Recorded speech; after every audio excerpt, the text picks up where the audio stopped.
박수로 맞이해 주시기 바랍니다.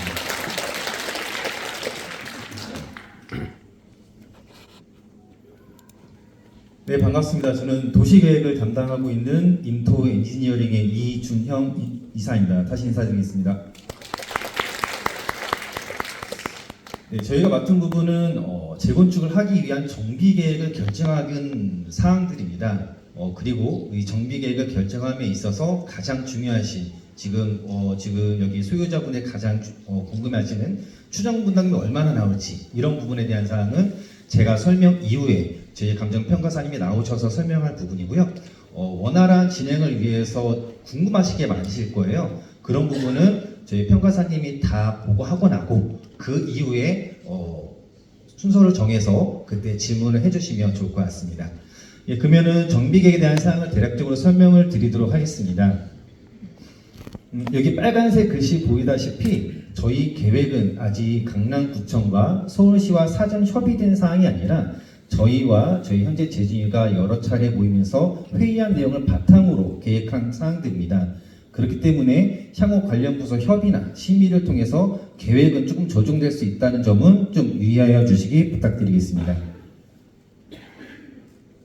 가장 중요한 정비 계획에 대한 사항들입니다. 뭐 아시는 분도 있고 잘 모르시는 분도 계시겠지만 정비 계획이라 함은 저희가 향후에 이 아파트를 짓기 위해서 건축 인허가를 위해서 가장 중요한 정비 계획을 수립하는 부분입니다.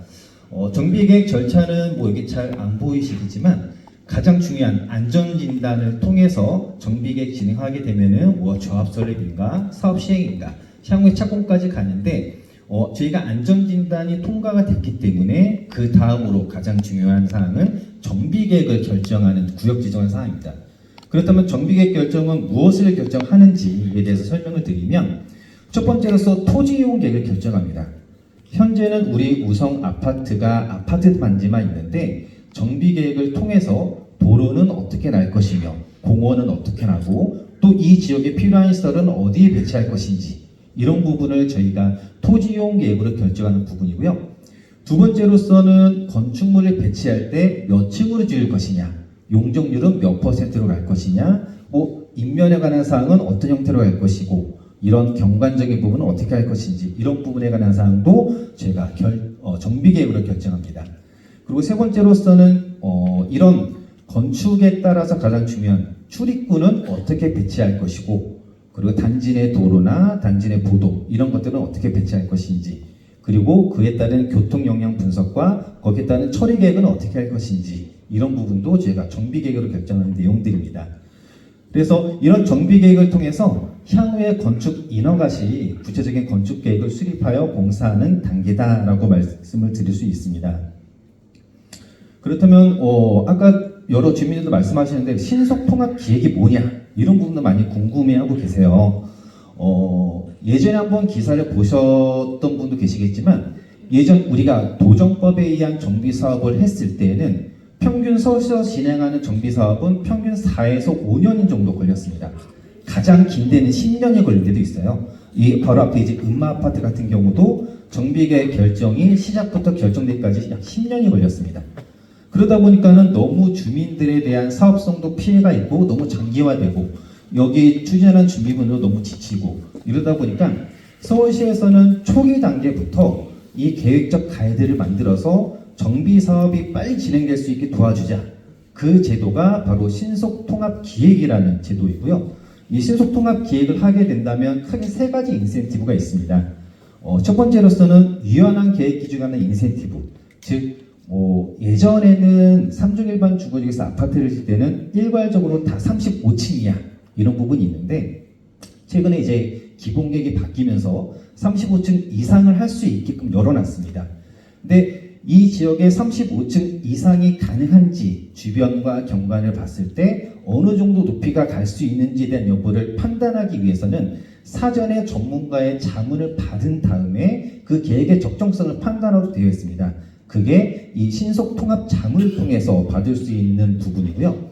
두 번째로서는 기간 단축입니다. 아까 앞서 말씀드렸듯이 일반적으로 4에서 5년 걸리는 거를 최대한 그 기간을 단축시키고자 하는 목적으로 신속통합 자문을 한다. 그리고 혁신적인 디자인 가이드라인, 즉 일반적인 천편일률적인 인명계획이 아니라 다양한 건축물의 인명계획을 통해서 이 지역의 랜드마크적인 부분도 생기고 이 그 아파트의 조금 특수성 이런 것들을 가미하기 위한 목적으로 이런 신속 통합을 진행한다라고 보여지고 있고요. 거기에 대한 구체적인 필요성 같은 경우는 아까 제가 말씀드렸듯이 전체적인 다양한 규제사항을 완화하기 위한 목적으로 하는 겁니다. 즉 우리가 일반적으로 모든 서울시나 구청에서 하라는 대로 해라기보다는 이 사업을 최대한 빨리 진행하고 사전에 가이드를 줘서 주민과 공공이 사전에 조율할 수 있는 기간을 단축시키고자 하는 목적으로 한다라고 보여지고요. 그에 따라서 정비계획 기간도 축소가 되고 그리고 효율적인 건축계획 수립을 통해서 신속통합 기획을 추진한다라고 보여지는 내용입니다. 그렇다면 이 절차는 어떻게 진행되는 거냐? 예전에 신속통합 기획이라는 것은 기획사업만 있었습니다. 기획사업은 주민이 제안한, 주민이 요구한 정비계획이 아니라 일괄적으로 서울시에서 계획을 마련을 해서 통보를 합니다. 여기는 이렇게 지어야 해. 그러다 보니까는 우리 주민들은 여기 이런 거 안 짓고 이런 거 짓고 싶은데 라고 하다 보니까 이게 공공에서 계획한 부분과 주민이 요구한 사항이 계속적으로 괴리가 생기는 부분이 있었어요. 그래서 최근에는 서울시가 기획사업이 아니라 자문사업을 할 수 있게끔 주겠다. 이 자문사업은 공공이 기획을 해서 주는 것이 아니라 우리 주민들이 계획한 요구한 사항을 먼저 제안을 하면 그 계획의 적정성을 판단해 주겠다라는 게 자문사업입니다. 그래서 현재는 저희가 신속통합에 대한 자문사업으로 추진하고자 하는 부분이고 거기에 대한 절차로서는 계획안이 마련이 되면 우리 신통을 해주세요라고 자문을 하게 됩니다. 하지만 이거는 제가 계획이 마련됐다고 바로 자문을 받을 수 있는 것이 아니라 이 여기에 있는 소유자분들께서 동의를 해주셔야 됩니다. 그 동의는 전체 토지 등 소유자의 30% 이상이 신속통합에 동의합니다라는 동의서를 제출해 주시면 저희가 그 동의서를 가지고 구에다 접수를 하고 구에는 바로 서울시에다가 자문 요청을 하게 됩니다. 그렇다면 전문가들이 우리 주민들이 계획한 이 정비계획이 적정한지 이런 부분을 판단하며 여러 가지 가이드를 줍니다. 그 가이드를 받아서 저희는 다시 이제 도시및 주거환경 정비법에 의한 정비계획 위반 절차가 진행되는 거고요. 그 부분도 우리 반영했으니까 이제 바로 진행하겠습니다가 아니라 가장 중요한 아까 저희 앞에서 말씀드렸듯이 위반 동의서가 첨부가 돼야 됩니다. 그 위반 동의서는 앞서 말씀드린 이 30%와 다른 동의서고요. 이 동의서는 이제 법적으로 진행하는 거기 때문에 동의율이 전체 토지 등 소유자의 60% 이상이 있어야지만이 법적으로 이제 진행할 수 있는 부분입니다. 그래서 이 동의서에 대한 징구 기간이 짧으면 짧을수록 정비계획 절차 기간은 짧아질 것이고 이 동의서 징구하는데 뭐 1년, 2년 걸린다. 그러면은 저희는 그때까지 기다려야 되는 상황입니다. 그렇기 때문에 여기 오신 소유자분들도 한번 내용 보시고 빨리 정비 사업을 진행하기 위해서는 동의서에 대한 징구를 좀 적극적으로 참여해 주시면 정비계획에 대한 절차가 최대한 빨리 이루어질 수 있을 것이라고 보여지는 사항입니다. 정비계획이 이제 위반이 된다면 그 내용을 바탕으로 해서 이제 강남구, 서울시 관계기관 협의를 하고 그 계획을 가지고 우리 구 의원님께 또 보고를 합니다. 그래서 의회 의견 청취도 듣고 그리고 앞서 신통계획의 자문을 1차를 받았다면 이 시기에 다시 2번 정도 더 신통 자문을 받습니다. 그래서 그 의견을 최종적으로 조율한 내용을 가지고 서울시에 최종 우리 결정을 해주세요라고 심의를 합니다. 그 심의는 이제 도시계획위원회고요. 도시계획위원회에서 사전에 있었던 그 자문에 대한 사항을 어느 정도 반영이 된다고 한다면 이제 최근에는 바로 결정 고시를 해주는 그런 추세입니다. 그래서 현재 그 신통 자문으로 갔을 때 여러 단지의 사례를 봤을 때에는 보통 1년 내외로 정비구역 지정 절차가 다 마무리되는 걸로 그렇게 추진되고 있습니다. 다음에 대해서는 우리 대상지에 대한 현황에 대해서 설명을 드리겠습니다. 현황은 저보다 여기 입주자님께서 더 많이 아시기 때문에 최대한 이 부분은 좀 빨리 넘어가겠습니다. 저희 대상지는 남부 순환도 남측 부분에 위치하는 상황이고요. 면적은 약 88,760제곱미터의 규모를 가지고 있습니다. 그동안의 경위로서는 저희가 단지가 2014년에 정비에 대한 정밀안전진단이 완료가 됐고, 그리고 저희 대상지는 그 기포 택지개발지구 안에 있는 지역이기 때문에 서울시에서 지난 2016년에 통합적 관리를 위한 지구 단위 계획을 수립해서 고시가 됐었습니다. 그리고 작년 2023년 9월과 12월에는 두 번 정도 주민 설명회를 진행한 바 있고, 오늘이 3차 주민 설명회 내용들입니다. 현재 저희 대상지에는 총 1140세대 분이 이제 거주를 하고 계시는 거고요. 1140세대 중에 대부분 31평, 45평, 55평, 65평의 큰 평형대로 이루어진 단지들입니다. 우리 대상지의 현황이고요. 아까 말씀드렸듯이 지구 단위 계획으로 결정됐을 때 우리 단지에 대한 지침 내용이라고 볼 수 있습니다. 도곡역 앞쪽으로는 광장 시설이 결정되어 있었고요. 그리고 남부 순환로변으로는 이제 연동상가 배치 구간이라고 해서 현재는 상가가 여기에만 있죠. 향후에 재건축을 하게 된다면 이 여기에 있는 상가들을 저층으로 배치를 해서 이 도로변으로 보행이 가는데 여러 상가들을 같이 접할 수 있게끔 가로 활성화를 넣어라라는 게 연대용 상가 배치 구간입니다. 그리고 이 부분은 이제 저층 배치 구간이라고 해서 여러 인접한 건물 사이에 너무 고층으로 되고 또 협소한 도로에 고층이 돼버리면은 사람 심리상 위압감을 느끼게 되기 때문에 해당되는 부분에 대해서는 최대한 저층, 즉 10층 이하로 배치를 해라라는 지침 내용이고요. 또한 저희 단지가 이제 양재천변에 접한 부분이기 때문에 양재천변 특화 배치 구간으로 설정되어 있습니다. 이 부분은 이제 수변을 고려한 인면에 대한 특화를 배치를 해라라는 측면으로 지구 단위계 결정됐었고, 또 공원의 시설도 이쪽으로 배치가 된 상황으로 당초 지구 단위 계획으로 결정된 내용입니다. 또 정비 계획을 통해서 가장 필요한 것은 기반 시설도 있지만은 생활 SOC에 관한 사항도 가장 필요하다고 보여지고 있습니다. 그래서 현재 서울시에서는 2030 생활권 계획상 해당되는 우리 단지가 포함된 생활권에는 공공체육시설과 공원시설에 대한 사항이 우선 공급이 필요하다라는 그런 분석 결과가 나왔고요. 또한 강남구에서 분석한 지역 밀착형 생활 SOC 조성 방안에 대해서도 주차장, 공공체육시설, 보육시설 등이 가장 우선적으로 공급이 필요하다라는 걸로 분석이 됐습니다. 그럼 이를 바탕으로 이제 가장 중요한 저희 정비 계획을 어떻게 제안을 할 것이냐에 대한 사항을 좀 설명을 드리겠습니다. 우선 사업 구역에 대한 범위입니다. 당초 특별계획구역은 저희가 면적이 88,700, 즉 우리 단지만 포함했을 때 면적인데, 저희가 금해 재건축 단지로 포함해야 될 구역의 범위는 저희 단지를 포함해서 우리 남부순환로 변에 있는 현재 뭐 조경시설, 뭐 분수대도 있고 조그만 화단처럼 되어 있는 게 현재 시설로 되어 있는 시설 녹지입니다.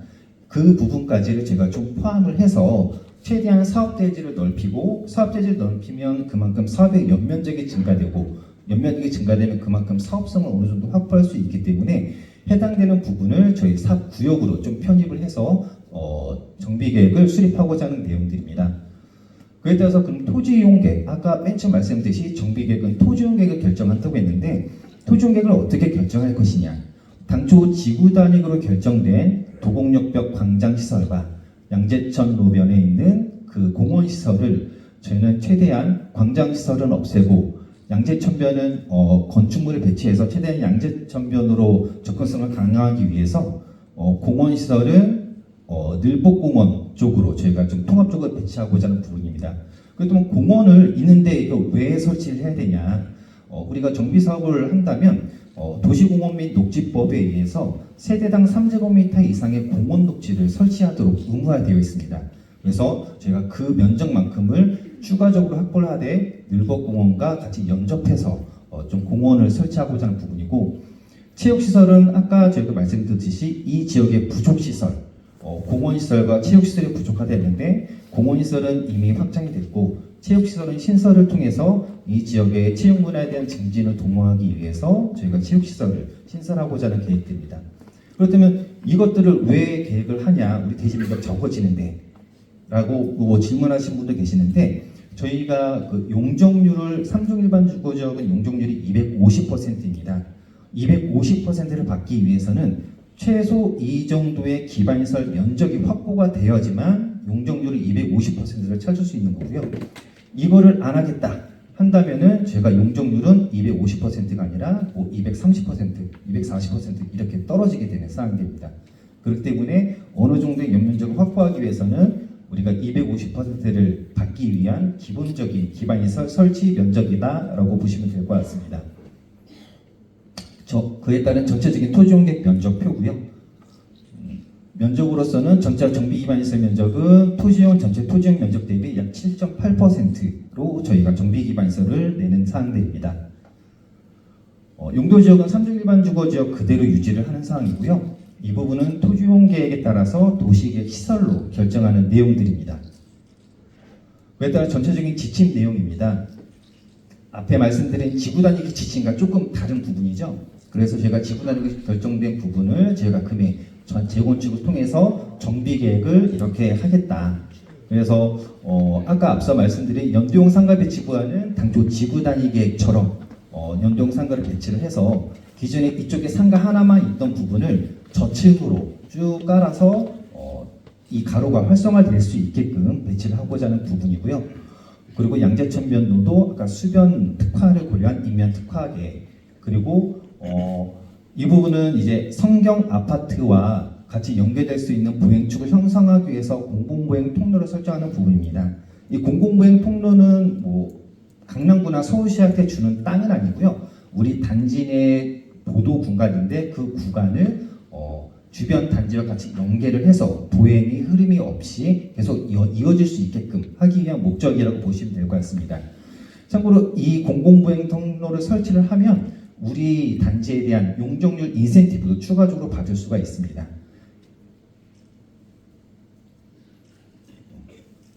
그리고 정비계획을 결정했을 때 가장 중요한 저희는 이제 용적률은 250% 이하, 건축물의 최고 높이는 49층 이하로 정비계획을 하겠다라고 제안을 하고자 하는 사항들입니다.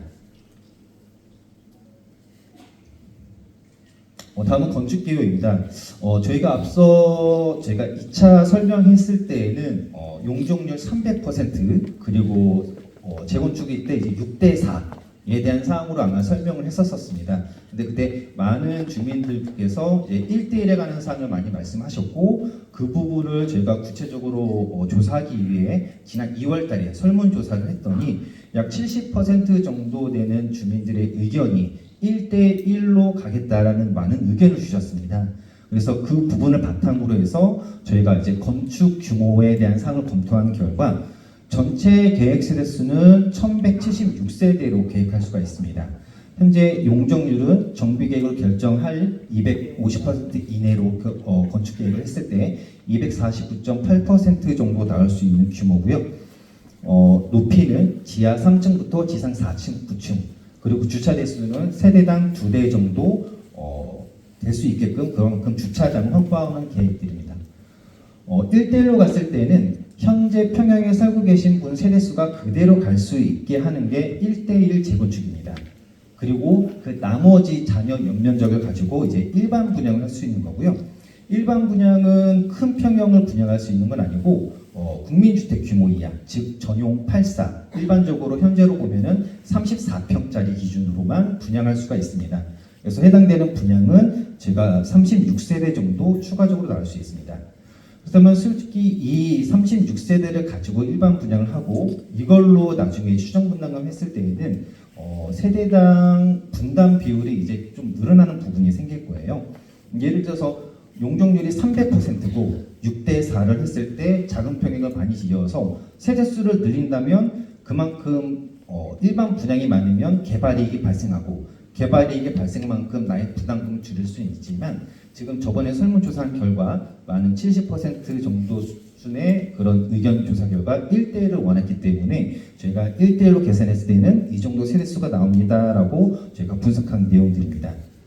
그렇다면 저희가 혹시 몰라 재준이 측과 많은 조금 검토를 했었어요.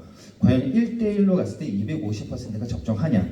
일반적으로 주민들은 1대1과 250%를 원하더라도 정비계획의 최종 결정권자는 서울시입니다.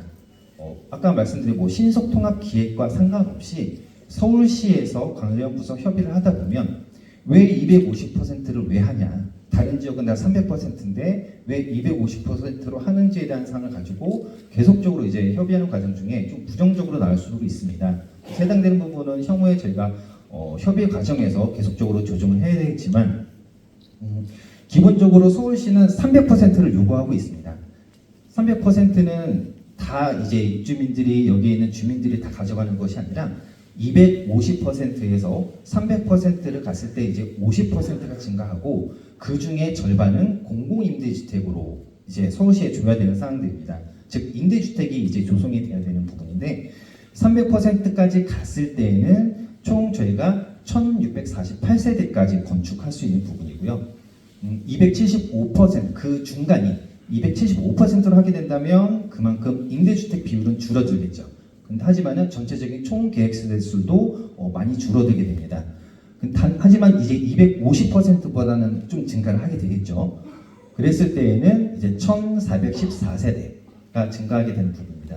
그래서 좀 이런 부분을 가지고 이제 감평사님께서 1대1 250% 갔을 때 270% 갔을 때 300% 갔을 때는 대략적으로 어느 정도 분담금이 나온다 이런 부분을 좀 설명하실 거고 그 부분을 가지고 나중에 최종적으로는 이제 입주민들께서 판단을 하셔야 되는데 그 부분은 저희 정비계획 단계에서 판단하는 것이 아니라 최종적으로 사업시행인가라는 절차가 있습니다. 그 부분은 저희가 정비계획에 따라서 구무된 결정된 규모를 가지고 구체적인 건축계획을 수립해서 건축 심의를 득하고 그러다 보면 이제 조합설립인가라는 게 나고 조합설립인가에 따라서 구체적인 사업비가 결정이 되면 그걸 가지고 사업시행인가를 받게 됩니다. 이제 그때 구체적인 추정 분담금의 사항이 거의 확실히 되는 거고요. 지금 정비계획은 대략적 수치입니다. 즉 현재 예를 들어서 1억이 나왔는데 향후에 10억이 될 수도 있고 향후에 안 나올 수도 있고 이렇게 많은 변화가 생길 수도 있습니다. 왜냐하면 지금 뭐 공사비가 자꾸 왔다 갔다 하는 부분도 주민들도 다 아시잖아요. 그렇기 때문에 현재에 대한 추정치이기 때문에 그 부분은 참고만 하시라는 부분으로 좀 설명을 드린 부분입니다. 다음에 향후 일정입니다. 아까 저희 앞에서 설명을 드렸지만 좀 구체적으로 설명드리면 정비구역 지정 단계에서부터 조합 설립 그리고 사업시행 인가 그리고 관리 처분 그다음에 조합 해산까지 절차가 있는데 우리 정비구역 지정에서 막 세대수를 가지고 처음부터 이게 맞네 저게 맞네 막 여러 가지 의견을 주세요. 하지만 정비계획은 세대수에 대한 규모를 확정하는 것이 아니라 대략적인 건축계획만 정비계획을 결정합니다. 정비계획은 이 건축물의 높이가 몇 층까지 할 거냐, 용적률은 몇 %까지 할 거냐가 정비계획으로 결정하는 거고요. 구체적인 세대별 규모, 30평짜리는 몇 세대, 40평짜리 몇 세대, 50평짜리 몇 세대 이런 것들에 대한 구체적인 사항은 어느 단계에서 하냐면은 조합 설립 인가 후에 구체적인 건축계획 심의를 통해서 이때 결정하는 내용들입니다. 그리고 향후에 이제 조합원님들이 이제 분양 신청을 할 때 난 몇 평으로 갈래 이런 부분을 할 때는 사업시행 단계가 아니라 사업시행 인가가 받으면 바로 이제 감정평가사님께서 세대별로 감정평가를 합니다. 그 이후에 이제 조합원에 대한 분양 신청이 들어가고 이때 현재 살고 계시는 분이 30평 살고 계신 분이 30평으로 갈 건지 40평대로 갈 건지 아니면 50평대 살고 계신 분이 30평대로 갈 건지 60평대로 갈 건지 그때는 이 시기에 결정해 주시면 되고요. 여기에 맞춰서 분양 신청을 해봤더니 계획한 건축계획 규모에 대한 사항 비율이 조금 안 맞더라. 그럼 그때는 다시 한번 건축계획을 다시 또 조정할 수 있는 기간이 있습니다. 그래서 그 세대수에 관한 사항은 정비계획 단계부터 결정하는 것이 아니라 구체적인 거는 조합설립 인가 이후에 결정하고 이때 다시 한번 조정할 수 있는 기회는 있다라는 것을 다시 한번 주민께 좀 설명하는 내용들입니다. 이상 정비계획에 대해서 대략적으로 설명을 마치고요. 다음은 이 계획을 바탕으로 해서 우리 평가사님이 나오셔서 대략적으로 비례율과 추정분담금에 관한 사항을 설명드리고 그 이후에 궁금하신 거 있으면 그때 질의응답 시간을 갖도록 하겠습니다. 네, 이상 설명 마치겠습니다.